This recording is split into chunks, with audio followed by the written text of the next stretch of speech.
Sir Janasena ఎదురుదాడి కాపుకోవడంలో twist కోరు ఓట్లకే దూరం అవుతున్నారు.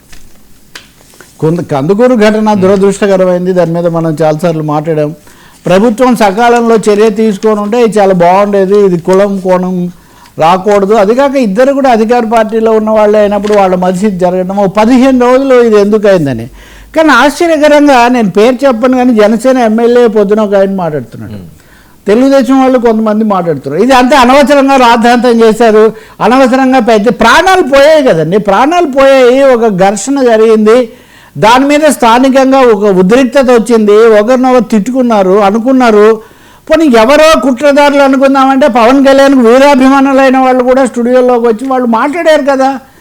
కాబట్టి ఇప్పుడు వైసీపీ వాళ్ళు ఏదో చేస్తున్నారు. వైసీపీ వాళ్ళు ఖచ్చితంగా పోతారు, పోకుండా ప్రతిపక్షాల వాళ్ళు అందరూ, మహిళా సంఘాలు పోతాయి, అందరు పోతారు. కాబట్టి ఇక్కడ జనసేన ఎదురుదాడికే ప్రాధాన్యత ఇవ్వడం వల్ల ముందుగా చొరవ తీసుకోకపోవడం మొదటి లోపం. అయితే ఇప్పటికి కూడా వాళ్ళు ఎదురుదాడి చేస్తూ ఇది కేవలం వైసీపీ కోణం మాత్రమే తీసుకోవడం వల్ల ఏమీ ఉపయోగం లేదు. హోంమంత్రి అనిత గారు అలాగే నారాయణ గారు కూడా వెళ్ళారు కదా నేను. వీళ్ళు కొంచెం ఈ పర్యటన 10 రోజుల ముందు చేసి పోలీసులకు ఖచ్చితమైన ఉత్తర్వులు ఇచ్చి ఉంటే ఎలా ఉండేది.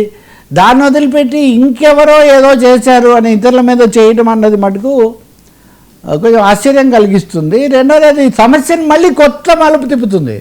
మీరు ఎప్పుడైతే ఉదాహరణకు కొన్ని కుల శక్తులు ఉన్నారే అనుకుందాం, ఇటుకనే అటుకని, మీరు ఎప్పుడైతే సమస్యను మాట్లాడనేకూడదు కులం అన్నారో ఆ శక్తులు మళ్ళీ ఇంకా మరిన్ని ఎత్తుగడలకు మరిన్ని దాడులకు వాళ్ళు పాల్పడతారు.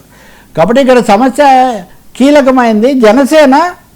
జనసేన అని ఇంకా చెప్పాలంటే ఆయనకు సంబంధించిన వాళ్ళు ఏం చేసి ఉండాల్సింది ఇంకొంచెం ముందు. ఎందుకంటే ఆయన ఉప ముఖ్యమంత్రిగా ఉన్నారు కాబట్టి. లేరనుకోండి జగన్ హయాంలో ఆయన ఏం లేదు, ఆయన ఏం అడగరు. ఆయన ఇప్పుడు ఉప ముఖ్యమంత్రి కాబట్టి ప్రభుత్వంలో చాలా కీలక స్థానం ఇవన్నీ ఉన్నాయి కాబట్టి ఈ అంశాన్ని మీద ముందే స్పందించి తగు చర్యలు, బాధితులకు రక్షణ, అలాగే నిందితులకు సంబంధించిన వాళ్ళని అదుపులోకి తీసుకోవడం అట్లాంటివి చేస్తుంటే బాగుంటుంది. అది చేయలేదు. చేయనప్పుడు అది ఒక రాజకీయ రభస.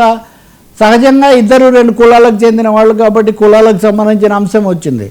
ఈ ఆలలాంగ్ నేను మెయింటైన్ చేస్తూ వచ్చింది ఒకటే, కులాల కోణం తీసుకోకుండా చూడండి అని. కానీ ఇప్పుడు మళ్ళీ కొత్తగా వచ్చి జనసేన వాళ్ళు ఏమీ జరగలేదు, ఎవరో కుట్ర పని ఇదంతా చేస్తున్నారు అని పైన మాట్లాడితే మటుకు ఇది బెడిసి కొట్టే అవకాశం చాలా ఉంది. నా ఉద్దేశంలో జనసేన పవన్ కళ్యాణ్ చాలాసార్లు చెప్పాడు, నేను ఒక కులానికి సంబంధించిన వాడిని కాదు, నేను అందరినీ తీసిపోతాను, అయితే అందులో భాగంగా వీళ్ళని కూడా తీసిపోతానని నేను దాచిపెట్టుకోలేదు. ఆయనకి ఎంతో కొంత లేకపోతే హరిరామ జోగయ్యను లేకపోతే మూత్రగడ పద్మనాభం వీళ్ళ పేర్లని ఎందుకు వచ్చాయి, ఇవన్నీ బహిరంగంగా వచ్చినవే కదా ఏమి. కానీ కోర్ గ్రూప్ ఎవరు, కోర్ ఓటర్స్ ఎవరు? జనసేనకు కోర్ ఓటర్స్ నాకు తెలిసి 2 రకాల వాళ్ళు. సామాజిక తరగతి, పవన్ కళ్యాణ్ అభిమానులు వ్యక్తిగతంగా. మరి అటువంటిప్పుడు వాళ్ళని దృష్టిలో పెట్టుకొని వాళ్ళ మనోభావాలు కాదు ఇది. It is not a question of sentiments, it is actual happening, it's an actual atrocity. ఒక ఘోరమైనటువంటి ఇట్స్ ఏ మర్డర్, చాలా నోన్ మర్డర్. మరి అటువంటిప్పుడు ఇంత సమయం గడవనిచ్చి ఉండకూడదు. ఇప్పటికైనా నా ఉద్దేశంలో తెలుగుదేశం నిజానికి చాలా జాతి పడింది కాబట్టి చంద్రబాబు నాయుడు స్వయంగా వాళ్ళతో మాట్లాడాడు, ఆలస్యంగా అయినా సరే. ఇంకోటి ఆ పేరులో కూడా కులాన్ని సూచించేది రాకుండా కూడా చాలా జాతి పడ్డారు. ఇదంతా మంచిదే, ఎందుకంటే కులంతో మనం తేల్చేది ఏం లేదు. కానీ జనసేన వాళ్ళు మటుకు ముందు ఈరోజు మాట్లాడే ఎమ్మెల్యే గారు 10 రోజుల కింద ఎందుకు మాట్లాడలేదు? న్యాయం కోసం మాట్లాడవచ్చు కదా. మీరే మాట్లాడుంటే వైసీపీ వాళ్ళు మాట్లాడే అవకాశం వచ్చేది కాదు కదా.